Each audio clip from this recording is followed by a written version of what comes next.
Perkenalkan, nama saya Triwidya Lestari, NPM 2011030322 dari Prodi MPI kelas M, akan menyampaikan materi mengenai maqasid syariah. Maqasid syariah mempunyai arti menuju, bertujuan, berkeinginan, dan kesengajaan. Kata maqasid dalam ilmu nahwu disebut sesuatu yang menjadi objek. Oleh karena itu, kata tersebut dapat diartikan sebagai tujuan atau beberapa tujuan. Sedangkan kata syariah merupakan jalan menuju sumber air sebagai sumber kehidupan.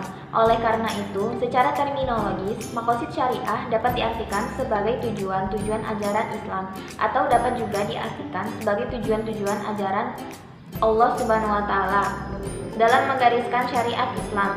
Sebagaimana firman Allah Subhanahu wa taala dalam Quran surat Al-Anbiya ayat 107 yang mempunyai arti, dan tidaklah kami mengutus kamu melainkan untuk menjadi rahmat bagi alam semesta.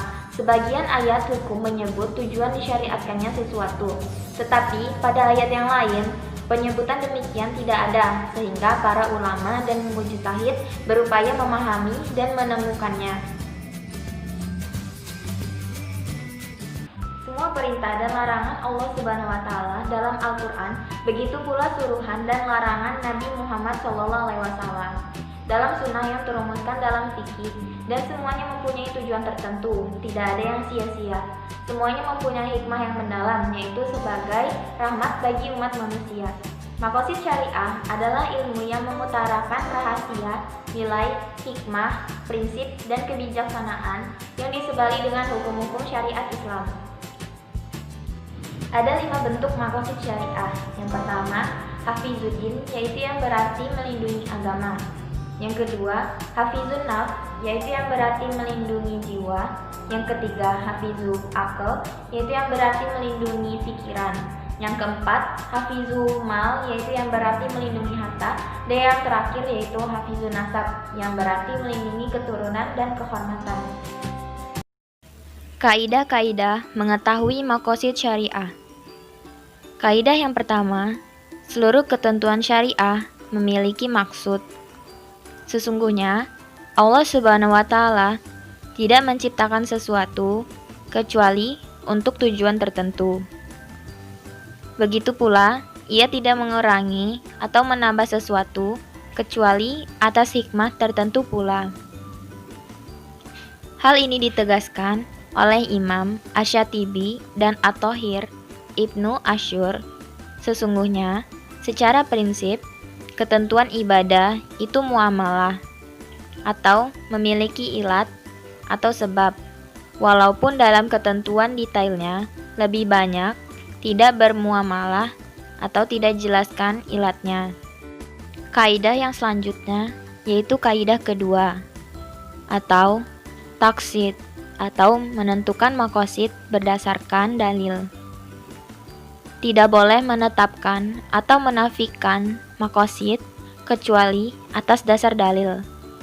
Oleh karena itu, menisbatkan suatu maksud atau tujuan hukum atas hukum tertentu dalam syariat Islam, itu sama halnya menisbatkan sebuah perkataan dan hukum kepada Allah. Karena syariat itu adalah syariat Allah Subhanahu wa taala, dan setiap target dalam syariat Islam itu adalah target Allah Subhanahu wa taala. Jika maqasid syariah itu tidak berdalil, maka itu sama halnya berdusta kepada Allah Subhanahu wa taala.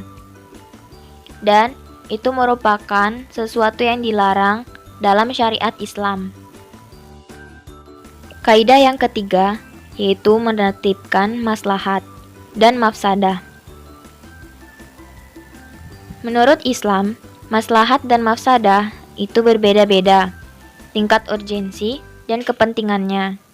Misalnya, dalam 5 kebutuhan daruriyatnya atau asasi, manusia itu berbeda-beda pula tingkat kepentingannya.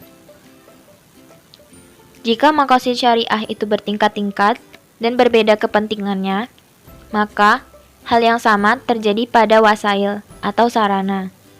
Karena setiap ada tujuan atau maqasid, maka harus ada wasail atau sarana yang mengantarkan pada tujuan tersebut. Lebih detailnya, Imam Asy-Syatibi menjelaskan sebagai berikut. Yang pertama, jika perbuatan tersebut memiliki maslahat yang besar, maka perbuatan tersebut termasuk kategori rukun. Yang kedua, jika perbuatan tersebut memiliki mafsadat yang besar, maka perbuatan tersebut termasuk kategori dosa besar. Yang ketiga, jika perbuatan tersebut memiliki maslahat yang tidak besar, maka perbuatan tersebut termasuk kategori ihsan. Yang keempat, jika perbuatan tersebut memiliki mafsadat yang kecil, maka perbuatan tersebut termasuk kategori dosa kecil. Kaidah yang keempat atau kaidah yang terakhir, yaitu Allah Subhanahu wa Ta'ala berfirman dalam Al-Quran Surat Al-Jumu'ah ayat 9 yang mempunyai arti, "Wahai orang-orang yang beriman, apabila diseru untuk menunaikan sholat Jumat, maka segeralah kamu kepada mengingat Allah Subhanahu wa Ta'ala, dan tinggalkanlah jual beli. Demikian itu lebih baik bagimu jika kamu mengetahui." Quran Surat Al-Jumu'ah ayat 9. Ayat ini menegaskan perihal perintah dan larangan, yaitu perintah untuk bergegas berangkat ke masjid, serta larangan untuk berjual beli saat sedang sholat Jumat. Perintah untuk berangkat ke masjid sebenarnya bukan menjadi tujuan ayat ini, tetapi yang menjadi tujuan adalah mengingat Allah Subhanahu wa Ta'ala. Oleh karena itu, orang yang tinggal di masjid yang tidak perlu bergegas berangkat ke masjid itu tetap harus bersegera mengingat Allah untuk melaksanakan sholat Jumat. Begitu pula dengan larangan berjual beli pada saat sholat Jumat.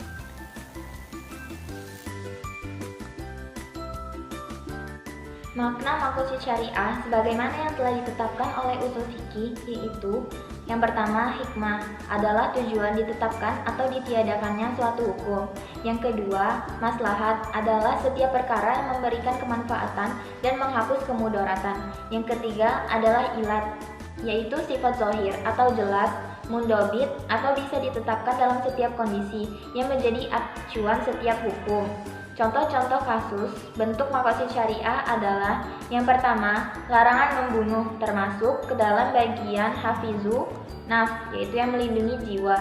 Yang kedua, larangan minuman beralkohol, yaitu termasuk dalam bagian hafizu akal yang melindungi pikiran.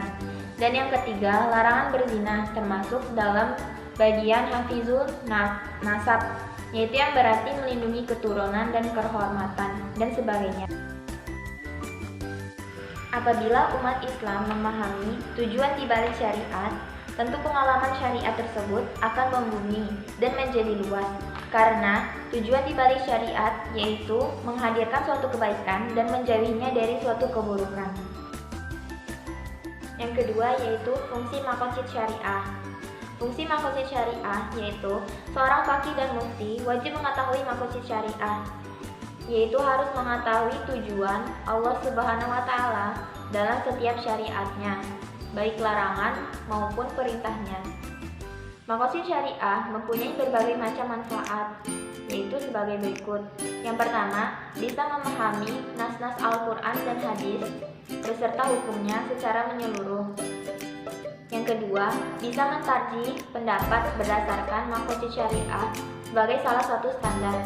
Yang ketiga, memahami pertimbangan jangka panjang, kegiatan dan kebijakan manusia dengan mengaitkannya dengan ketentuan hukum. Tiga manfaat di atas sangatlah penting agar tidak bertentangan dengan maslahat dan hajat manusia.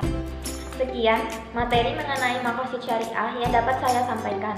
Apabila dalam penyampaian materi terdapat suatu kesalahan, saya minta maaf dan kepada Allah saya mohon ampun. Terima kasih. Wassalamualaikum warahmatullahi wabarakatuh.